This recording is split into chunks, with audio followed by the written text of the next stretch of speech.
साधारणतः आज समाज रे समस्त घरे अल्प बहुत गाई गोरु पाली आपण मैंने शुणी थे कहार गाईर क्षीर किए चोरी कर नहीं जाऊँगी तो कहार गाई बाछुरी पे दौनी नात मारुची सब समस्यार समाधान पाई मु आपण मानक गोटे नुआ उपाय दूची आपण मैंने भल कर शुणी नियंतु जो मानकर गाई बाछुरी पकई से माने 7 दिन भितर गोप कान्हू पत्र पत्र 7टी आनी अरुआ चाउल रे बाटी गाई की खाइबा देले एमिति कौनसी गुणी नाही जे गाईर क्षीर चोरी कर नहीं जीव।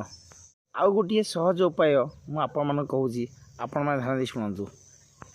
जदि आपण शनिवार दिन मंदार फूल कहले आमर थोपा मंदार 7टी आनी कदली पत्र रे गाई की खाइबा देले एमिति कौनसी गुणी नाही जे आपण को गाई की बिगाड़ दे पारिबो। यह हमर चैलेंज।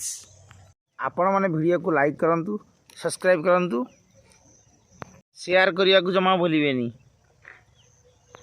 नेक्स्ट वीडियो रे देखा बा। जय जगन्नाथ, जय जगन्नाथ, जय जगन्नाथ।